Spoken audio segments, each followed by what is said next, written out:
So that means that it used to be going faster. How many can figure this out now with no help? Okay. Well, now, the earth is only 6,000 years old. This is no problem. It was going a little faster when Adam was here. He wouldn't notice. He didn't have a watch anyway, as far as we know. But some of these guys want me to believe the earth is billions of years old. Man, if you go back billions of years, the world was spinning real fast. Your days and nights would be pretty quick. Get up, go to bed, get up, go to bed, get up, go to bed. You never get nothing done. The centrifugal force would have been enormous. The winds would have been 5,000 miles an hour from the Coriolis effect. And you think dinosaurs lived 200 million years ago? Oh, I know what happened to them. They got blown off. No, they did not live 200 million years ago.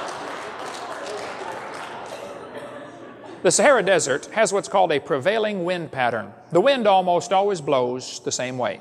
This creates a problem. The hot air blows off the desert and kills the trees next door, and that area becomes desert. The process is called desertification. Well, now, they've done quite a bit of study on Sahara. That's pretty obvious it is growing. There's just no question about that. But they said, after studying it for years, they said, you know, the Sahara Desert is probably about 4,000 years old. Okay, I have no reason to doubt that, but I do have a question. If the Sahara is only 4,000 years old, why don't we have a bigger desert someplace? Why would the biggest desert on earth be less than 4,000 years old? Well, I have a theory about that. Now, here's my theory. I believe about 6,000 years ago, God created everything. 4,400 years ago, there was a flood. It's pretty hard to have a desert under a flood. Right? So the desert couldn't start growing until the flood water went down. So I predict, based on the Bible, the biggest desert in the world will be less than 4,400 years old. It is. Wow. Maybe the Bible's right. Did you know when they drill into the ground, sometimes they hit oil? The oil's oftentimes under incredible pressure, like 20,000 pounds per square inch. It'll come squirting up out of the ground, poof, like a big zit. 20,000 psi. Well, the guys who study this problem say, you know, the oil has some pressure simply because of the rocks on top of it. It's called the overlying weight of the rock, the overburden. That produces pressure. But the oil pressure is greater than the weight of overbearing rock. So this should have cracked the rock and equalized the pressure in less than 10,000 years. Okay, well, if all that's true, then I have a question. Why do we still have oil pressure? Actually, where did the oil come from? Well, most scientists agree, and I agree with them, that oil comes from organisms that are squished. They're changed by heat and pressure into oil. Clear back in 1970, they learned how to make oil in 30 minutes, 20 or 30 minutes in the laboratory. In 1996, they set up a factory in Australia to turn sewage sludge into oil in 30 minutes. They opened up a factory in Texas a couple years ago, can turn almost anything to oil. They're taking turkey guts and turning it into oil with heat and pressure. Check it out, Discover Magazine, May of 2003. Sinclair Gas Company has the dinosaur as their logo. They say dinosaurs turn to oil. Yes, boys and girls, these dinosaurs mellowed for 80 million years. I don't think so. I have a theory about the oil. Here's my theory. I believe about 6,000 years ago, God made everything. 4,400 years ago, there was a flood. In that flood, lots of critters and people drowned. And they got covered up by the gravel and the rocks and the mud and the sand, and it got pretty heavy after a while, and it squished them into oil. So the oil's down there today from the people and animals that drowned in that flood. Which means if you stop and think about that, you drove over here today on some of your ancestors. Next time you're pumping them in there, you can say, bye, Grandpa. You should have listened to Noah. He told you it was going to rain. You should have got on that boat. Yeah. I was preaching in Denver, Colorado one time, and some guys came to the meeting, and they said, Hovind, can we talk to you for a minute? I said, sure. After the meeting, we talked, and they said, now look, we know that you go around teaching the earth is 6,000 years old. We'd like to prove you're wrong. Would you come with us, please? I said, sure. These guys worked at the National Ice Core Laboratory, just outside of Denver. They said, we go to Greenland and to the South Pole, and we drill holes through the ice. Government job, you know. And we save the center part of the hole. Oh, we need more ice, that's for sure. We're running out of ice. Spend $1 billion, go to Greenland and get some. Well, they drill these holes down in the ice. They take what's called a core sample. Here's a picture of the coring machine. This thing drills down and snaps off a 6 to 10 foot section of ice and pulls it up out of the hole. And they said, we want to show you these ice cores, Mr. Hovind. Come on in the freezer. They took me in this massive freezer they've got there, about as big as this auditorium, 36 below zero in there. And they took these ice cores out of their styrofoam tubes and laid one on the table and said, now see this ice core here? I said, yep.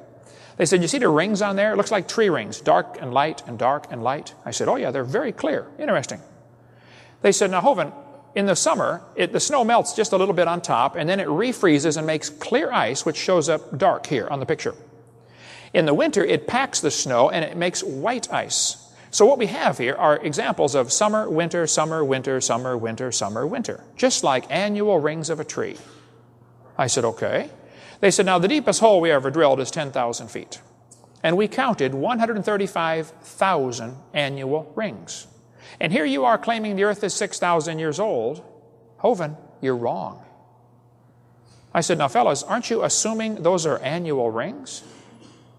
See, apparently they didn't know about the Lost Squadron, but some airplanes ran out of gas during World War II and landed in Greenland. How many have ever heard of the Lost Squadron? It's been on TV a couple times. Go to thelostsquadron.com and see all about it. Well, a rich man from Kentucky got a brilliant idea to go over there and get those airplanes off the ice. Brand new World War II airplanes sitting there on the ice. He said, hey, let's brush off the snow, gas them up, and fly them home.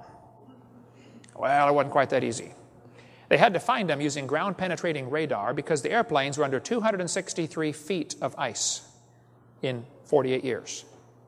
They melted a hole down to get to one of them, a P-38, and took it apart and brought all the pieces up through the hole. They call it cold mining with a hot tube they ran water through called the gopher. They melted a hole down there, took the airplane apart, brought the pieces up through the hole, and put it back together in Middleborough, Kentucky. It flew a couple years ago for the first time in nearly 50 years. Now, when they melted down to get to the airplane, they went through ice rings. Interesting. Airplanes were in the ground for 48 years. They were 263 feet down. Those are historical scientific facts, okay? That's 5.5 feet a year worth of ice accumulating on top of those planes. You had 10,000 feet is the deepest hole they ever drilled. You divide that by 5.5 and you get 1,800 years, not 135,000. Now, deeper layers get squished, I understand. The pressure changes it to firn, F-I-R-N. I understand that. I taught her science for years. So really, 4,400 is no problem. 4,400 years is no problem to account for all the ice at the North and South Pole. Well, I went up and visited the airport where they're putting this thing together. I got to talk to the guy who helped dig it out. His name is Bob Cardin. There's his picture and his phone number right there. Call him if you don't believe me. I said, Bob, when you melted down to get to that airplane, did you go through ice rings? He said, oh, yes, many hundreds of them. I said, how could there be hundreds of annual rings in 48 years? Shouldn't there be like maybe, 48? He said, annual rings? He said, those aren't annual rings. He said, that doesn't represent summer, winter, summer, winter. It represents warm, cold, warm, cold, warm, cold. You can get 5 of those in 1 week around here, can't you? Yeah. But here's a Scientific American article where the guy is still calling them annual layers. Now, folks, either he's confused or he's underinformed of the topic or he's deliberately lying. He may just be ignorant, okay? I hope that's the case because ignorance can be fixed. Stupid is forever, but ignorance can be fixed, all right? That's the difference, by the way. The guy that works with the Eskimos sent me this postcard and said, Brother Hovind, I work with the Eskimos in Alaska. He said, they've got over 40 words for snow up here, different types of snow. He said, I got 15 layers of snow on my car in 8 hours. Not 15 inches, 15 layers of snow. Those layers are not different ages, not a year apart. Same thing with the textbook when they tell the kids about the Cenozoic, Mesozoic, Paleozoic. How many have ever heard of the geologic column before? We cover much more on that on video 4. The geologic column is a joke. It doesn't exist any place on planet Earth except in the textbooks. Get our video number 4 for more on that. Those layers are not different ages. All over the world, petrified trees have been found standing up, connecting these layers. Now, they're telling us these layers are different ages, and yet we've got petrified trees connecting them. I'm sorry. You're mistaken. The layers are not different ages. They all formed in one flood. And it doesn't take long for things to petrify. Things can petrify quickly. Here's a piece of petrified firewood. I've got a petrified pickle in my museum in Pensacola. The lid to the jar rusted off and the pickle turned to stone inside the jar.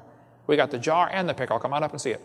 One kid sent me a bag of petrified acorns with a little note. He said, Brother Hovind, I put these acorns in the water to hope they would sprout, and I forgot about them.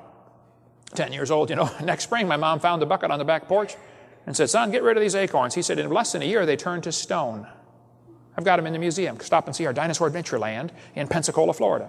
Here's a petrified fish giving birth. It doesn't take millions of years to give birth, praise God. Okay? There's a petrified cowboy boot with the cowboy's legs still in it. It's on the table now. There's an article about it. It's called The Limestone Cowboy. Anyway, we cover more on that on videotape number 6 about petrification. The Mississippi River is depositing sediments at the rate of 80,000 tons every hour. 80,000 tons of mud comes down the Mississippi and dumps off in New Orleans. That delta is growing larger and larger and larger. There's no question there's a lot of mud